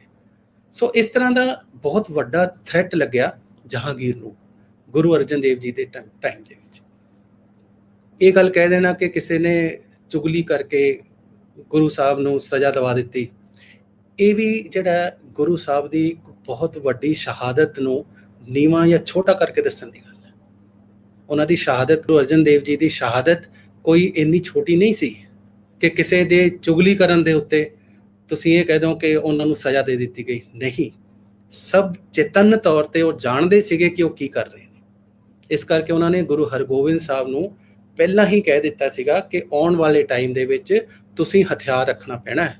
ਸਾਨੂੰ ਆਪਣੇ ਰੱਖਿਆ ਵਾਸਤੇ, ਧਰਮ ਦੀ ਰੱਖਿਆ ਵਾਸਤੇ ਜੋ ਅਸੀਂ ਗੱਲ ਕਰ ਰਹੇ ਹਾਂ, ਸਾਨੂੰ ਸ਼ਾਸਤਰ ਦੇ ਨਾਲ ਸ਼ਸਤਰ ਰੱਖਣਾ ਪੈਣਾ। ਇਸ ਕਰਕੇ ਗੁਰੂ ਹਰਗੋਬਿੰਦ ਸਾਹਿਬ ਨੇ 2 ਕਿਰਪਾਨਾਂ ਮੀਰੀ ਔਰ ਪੀਰੀ ਦੀਆਂ ਰੱਖੀਆਂ। ਇੱਕ ਟੈਂਪੋਰਲ ਜਿਹੜੀ ਹੈ ਰਿਐਲਿਟੀ ਦੀ ਗੱਲ ਕਰਦੇ ਹਾਂ, ਇੱਕ ਸਪਿਰਚੁਅਲ ਰਿਐਲਿਟੀ ਦੀ ਗੱਲ ਕਰਦੇ ਹਾਂ, ਉਹ ਨਾਲੋਂ ਨਾਲ ਚੱਲਦੀਆਂ। ਔਰ ਜਿਹੜੀ ਕਿ ਗੁਰੂ ਗੋਬਿੰਦ ਸਿੰਘ ਜੀ ਦੇ ਟਾਈਮ ਦੇ ਵਿੱਚ 2 ਧਾਰੀ ਤਲਵਾਰ ਇੱਕ ਖੰਡੇ ਦੇ ਰੂਪ ਦੇ ਵਿੱਚ ਜਿਹੜਾ ਨਾ ਉਹ ਸਾਹਮਣੇ ਆਉਂਦੀ ਹੈ, ਉਹ ਯੂਨਿਟੀ ਚ ਆ ਜਾਂਦਾ, ਇੱਕ ਹੋ ਜਾਂਦਾ। ਜਬੇ ਬਾਣ ਲਾਗਿਓ ਜਬੇ ਤਵੇ ਰੋਸ ਜਾਗਿਓ, ਇਹ ਇੱਕ ਪ੍ਰੋਗਰੈਸ ਸੀਗੀ। ਹੁਣ ਇਹਦੇ ਵਿੱਚ ਗੁਰੂ ਤੇਗ ਬਹਾਦਰ ਸਾਹਿਬ ਤੱਕ ਇੱਕ ਤਰ੍ਹਾਂ ਨਾਲ ਅਹਿੰਸਕ ਰੂਪ ਸੀਗਾ, ਜਿਹਦੇ ਵਿੱਚ ਲੱਗਦਾ ਸੀ ਕਿ ਉਹ ਗੱਲ ਆਪਣੀ ਕਹਿ ਦੇਣਗੇ, ਦੂਸਰੇ ਧਿਰ ਨੂੰ ਸਮਝਾ ਲੈਣਗੇ, ਸੰਵਾਦ ਕਰ ਲੈਣਗੇ, ਗੋਸ਼ਟ ਦੇ ਨਾਲ ਕਰ ਲੈਣਗੇ, ਜੋ ਗੁਰੂ ਨਾਨਕ ਕਰਦੇ ਸੀਗੇ। ਸਿੱਧਾਂ ਨਾਲ ਗੋਸ਼ਟੀ ਕੀਤੀ, ਕਦੇ ਉਹਨਾਂ ਨੇ ਕਿਸੇ ਨੂੰ ਮਾੜਾ ਨਹੀਂ ਬੋਲਿਆ ਔਰ ਕਿਸੇ ਨੂੰ ਹਉਮੈ ਨਹੀਂ ਦਿਖਾਈ। ਸਭ ਤੋਂ ਇੰਪੋਰਟੈਂਟ ਚੀਜ਼ ਸੀਗੀ, ਕਿਸੇ ਹਉਮੈ ਦੇ ਨਾਲ ਉਹਨਾਂ ਨੇ ਨਹੀਂ ਕੀਤਾ। ਇਸੇ ਕਰਕੇ ਜਿਹੜੇ ਸਿੱਖ ਸੀਗੇ, ਗੁਰੂਆਂ ਦੇ ਫਾਲੋਅਰ ਸੀਗੇ, ਸ਼ਿਸ਼ਯ ਸੀਗੇ, ਗੁਰੂ ਸ਼ਿਸ਼ਯ ਕਰਕੇ ਹੀ ਗੁਰੂ ਤੇ ਸਿੱਖ ਦੀ ਜਿਹੜੀ ਬਾਈਨਰੀ ਬਣਦੀ ਹੈ।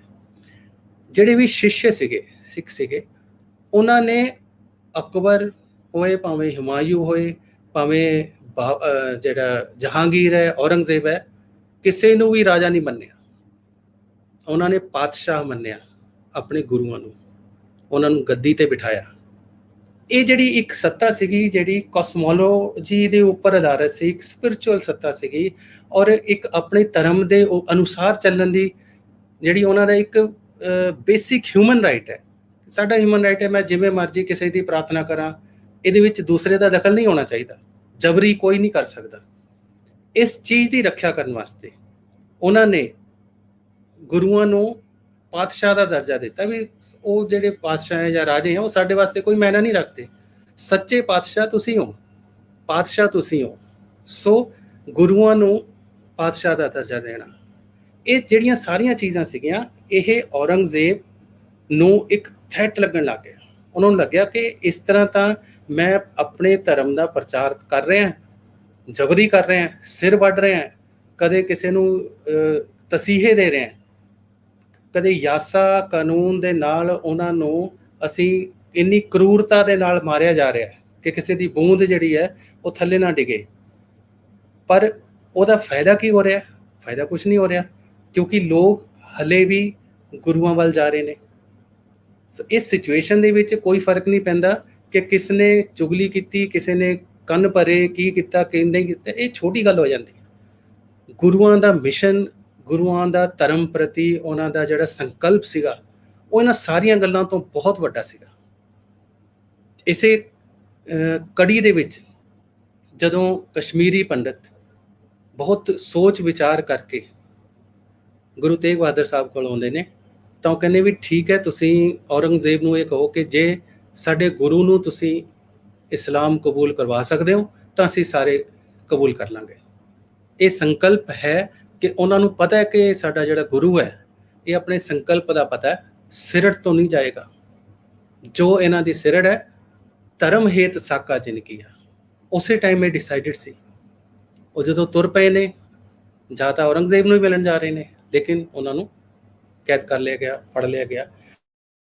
ਤੇ ਜੋ ਉਸ ਤੋਂ ਬਾਅਦ ਚਾਂਦਨੀ ਚੌਕ ਦੇ ਚੌਰਾਹੇ ਤੇ ਹੋਇਆ, ਉਹਦੇ ਬਾਰੇ ਖੁਦ ਜਿਹੜੇ ਇਸਲਾਮਿਕ ਸਕੋਲਰਸ ਹੈ ਉਹਨਾਂ ਨੇ ਵੀ ਲਿਖਿਆ, ਤੇ ਇੱਕ ਦੋ ਇੰਗਲਿਸ਼ ਸਕੋਲਰਸ ਉਸ ਟਾਈਮ ਦੇ ਟਰੈਵਲਰ ਸੀਗੇ ਜਿਹੜੇ ਇਹਨਾਂ ਦੇ ਔਰੰਗਜ਼ੇਬ ਦੇ ਔਰ ਦਰਬਾਰ ਦੇ ਵਿੱਚ ਵੀ ਸੀਗੇ, ਉਹਨਾਂ ਨੇ ਵੀ ਲਿਖਿਆ ਵੀ ਕਿਸ ਤਰ੍ਹਾਂ ਤਸੀਹੇ ਦੇ ਕੇ ਉਹਨਾਂ ਨੂੰ ਸ਼ਹੀਦ ਕੀਤਾ ਗਿਆ, ਉਹਨਾਂ ਦਾ ਬਲੀਦਾਨ ਹੋਇਆ। ਪਰ ਭਾਈ ਮਤੀ ਦਾਸ, ਭਾਈ ਸਤੀ ਦਾਸ, ਭਾਈ ਦਿਆਲਾ ਕਿਸੇ ਨੇ ਸੀ ਨਹੀਂ ਕੀਤੀ। ਇੰਨੀ ਪੇਨਫੁਲ ਢੰਗ ਨਾਲ ਜਿਨ੍ਹਾਂ ਨੂੰ ਜਿਹੜਾ ਕਤਲ ਕੀਤਾ ਜਾਏ, ਉਹਨਾਂ ਦੀ ਸ਼ਹੀਦੀ ਹੋਏ, ਔਰ ਉਹ ਕਿਸੇ ਵੀ ਤਰ੍ਹਾਂ ਉਹਨਾਂ ਨੇ ਸੀ ਨਹੀਂ ਕੀਤਾ, ਆਵਾਜ਼ ਨਹੀਂ ਕੀਤੀ, ਔਰ ਬਹੁਤ ਹੀ ਬਲਿਸਫੁਲ ਢੰਗ ਦੇ ਨਾਲ ਉਹਨਾਂ ਨੇ ਇਸ ਸਾਕੇ ਨੂੰ ਕਬੂਲ ਕੀਤਾ। ਸਾਕਾ ਕਿਉਂ? ਕਿਉਂਕਿ ਉਹਨਾਂ ਨੂੰ ਪਤਾ ਸੀ ਔਰ ਇਹ ਅਹਿਸਾਸ ਸੀ ਕਿ ਉਹਨਾਂ ਦੇ ਅਹਿੰਸਕ ਤੌਰ 'ਤੇ ਆਪਣੇ ਮਰਜ਼ੀ ਨਾਲ ਇਸ ਤਰ੍ਹਾਂ ਬਲੀਦਾਨ ਦੇਣ ਨਾਲ ਆਉਣ ਵਾਲੀਆਂ ਜਨਰੇਸ਼ਨਸ, ਆਉਣ ਵਾਲੀ ਪੀੜ੍ਹੀ, ਪੂਰਾ ਹਿੰਦੁਸਤਾਨ, ਪੂਰਾ ਹਿੰਦ ਇਸ ਚੀਜ਼ ਨੂੰ ਆਇਡੈਂਟੀਫਾਈ ਕਰੇਗਾ ਕਿ ਇੱਕ ਇੰਨਾ ਵੱਡਾ ਗੁਰੂ ਸਾਡਾ ਜਦੋਂ ਧਰਮ ਦੀ ਰੱਖਿਆ ਵਾਸਤੇ ਆਪਣਾ ਸਰਵੰਸ ਵਾਰ ਸਕਦਾ ਹੈ, ਆਪਣਾ ਬਲੀਦਾਨ ਦੇ ਸਕਦਾ ਹੈ, ਤਾਂ ਉਹਦੇ ਉੱਪਰ ਕਿਸੇ ਵੀ ਤਰ੍ਹਾਂ ਦਾ ਤੁਸੀਂ ਬੰਧਨ ਨਹੀਂ ਲਗਾ ਸਕਦੇ। ਇਹ ਇੱਕ ਮੂਵਮੈਂਟ ਦੀ ਤਰ੍ਹਾਂ ਫੈਲਿਆ, ਅੱਗੇ ਚੱਲਿਆ। ਜੇ ਅਸੀਂ ਅੱਜ ਪੰਜਾਬੀਆਂ ਦੀ ਗੱਲ ਕਰਦੇ ਹਾਂ ਤਾਂ ਸਾਡੇ ਸਾਰੇ ਪੰਜਾਬੀਆਂ ਦੇ ਵਿੱਚ ਇਸ ਸਾਕੇ ਦਾ ਪ੍ਰਭਾਵ ਹੈ। ਅਸੀਂ ਅੱਜ ਵੀ ਆਪਣੀ ਅਸਹਿਮਤੀ ਪ੍ਰਗਟ ਕਰਦੇ ਹਾਂ, ਅਸੀਂ ਅੱਜ ਵੀ ਡਟ ਜਾਂਦੇ ਹਾਂ, ਅਸੀਂ ਉਸੇ ਤਰ੍ਹਾਂ ਹੀ ਇੱਕ ਤਰ੍ਹਾਂ ਨਾਲ ਰਿਐਕਟ ਕਰਦੇ ਹਾਂ ਜਿਵੇਂ ਸਾਡੇ ਗੁਰੂਆਂ ਨੇ ਸਾਨੂੰ ਸਿਖਾਇਆ ਹੈ। ਇਹ ਪੰਜਾਬੀਆਂ ਦੇ ਖੂਨ ਦੇ ਵਿੱਚ, ਉਹਨਾਂ ਦੇ ਜੀਨਸ ਦੇ ਵਿੱਚ ਆ ਗਿਆ, ਇਹ ਹੁੰਦਾ ਸਾਕਾ। ਸੋ ਹੁਣ ਇਸ ਨਜ਼ਰ ਦੇ ਨਾਲ ਜਦੋਂ ਅਸੀਂ ਗੱਲ ਕਰਦੇ ਹਾਂ ਕਿ ਹਿੰਦ ਦੀ ਚਾਦਰ, ਐਡਾ ਵੱਡਾ ਸਾਕਾ ਜਿਹੜਾ ਹੁੰਦਾ, ਤੇ ਉਹਦੇ ਵਿੱਚ ਗੁਰੂ ਤੇਗ ਬਹਾਦਰ ਸਾਹਿਬ ਦਾ ਜੋ ਇੱਕ ਬਲੀਦਾਨ ਹੈ ਉਹ ਲਾਸਾਨੀ ਹੈ। ਉਹਦੇ ਬਾਰੇ ਕੋਈ ਮਿਸਾਲ ਤੁਹਾਨੂੰ ਕੋਈ ਹੋਰ ਨਹੀਂ ਮਿਲਦੀ। ਭਾਰਤੀ ਇਤਿਹਾਸ ਵਿੱਚ ਵੀ, ਜੇ ਮਹਾਭਾਰਤ ਦੇ ਟਾਈਮ ਦੇ ਵਿੱਚ ਵੀ ਤੁਸੀਂ ਗੱਲ ਕਰ ਲਓ, ਤਾਂ ਕੁਝ ਕਰੈਕਟਰਸ ਉਹਦੇ ਵਿੱਚੋਂ ਨਿਕਲਦੇ ਹਨ ਜਿਨ੍ਹਾਂ ਨੇ ਪੂਰੀ ਜਿਹੜੇ ਇੱਕ ਚੇਂਜ ਲਿਆਂਦਾ ਸੋਸਾਇਟੀ ਦੇ ਵਿੱਚ ਔਰ ਪੂਰੀ ਵਿਚਾਰਧਾਰਾ ਦੇ ਵਿੱਚ ਵੀ। ਪਰ ਉਸ ਤੋਂ ਬਾਅਦ ਔਰ ਅੱਜ ਤੱਕ ਗੁਰੂ ਪਰੰਪਰਾ ਤੋਂ ਇਲਾਵਾ ਸਾਨੂੰ ਕੋਈ ਐਸਾ ਵੱਡਾ ਐਗਜ਼ਾਮਪਲ ਨਹੀਂ ਮਿਲਦਾ ਕਿ ਜਿਸ ਨੇ ਭਾਰਤੀਅਤਾ ਦੀ ਜਿਹੜੀ ਇੱਕ ਇਤਿਹਾਸਕ ਔਰ ਸੱਭਿਅਤਾ ਵਾਲੀ ਸਿਵਲਾਈਜੇਸ਼ਨਲ ਆਈਡੈਂਟਿਟੀ ਹੈ, ਜਿਹਦਾ ਮੂਲ ਰੂਪ ਧਰਮ ਹੈ, ਉਹਦੀ ਰਾਖੀ ਲਈ ਐਡਾ ਵੱਡਾ ਜਿਹੜਾ ਸਟੈਪ ਚੁੱਕਿਆ ਹੋਏ। ਤੇ ਇਸ ਕਰਕੇ ਮੈਨੂੰ ਲੱਗਦਾ ਹੈ ਕਿ ਅੱਜ ਦੀ ਜਿਹੜੀ ਸਾਡੀ ਜਨਰੇਸ਼ਨ ਹੈ, ਸਾਡੀ ਪੀੜ੍ਹੀ ਹੈ, ਉਸ ਸਾਰਿਆਂ ਨੂੰ ਇਸ ਗੱਲ ਦਾ, ਇਸ ਸਰਬਕਾਲੀ ਜਿਹੜਾ ਉਹਨਾਂ ਦਾ ਬਲੀਦਾਨ ਦੀ ਪ੍ਰਸੰਗਿਕਤਾ ਹੈ, ਉਸ ਨੂੰ ਸਮਝਣਾ ਚਾਹੀਦਾ ਹੈ, ਮਹਿਸੂਸ ਕਰਨਾ ਚਾਹੀਦਾ ਹੈ। ਕਿਸੇ ਵੀ ਵੱਖਵਾਦ ਦੇ ਛੋਟੇ ਛੋਟੇ ਦਾਇਰਿਆਂ ਦੇ ਵਿੱਚ ਸਿਮਟ ਕੇ ਨਹੀਂ, ਖੁੱਲ੍ਹੇ ਮਨ ਦੇ ਵਿੱਚ। ਬਹੁਤ ਵੱਡੀ ਗੱਲ ਹੈ ਜੋ ਗੁਰੂ ਤੇਗ ਬਹਾਦਰ ਸਾਹਿਬ ਨੇ ਕੀਤੀ। ਔਰ ਇਹ ਸਾਲ ਜੇ ਅਸੀਂ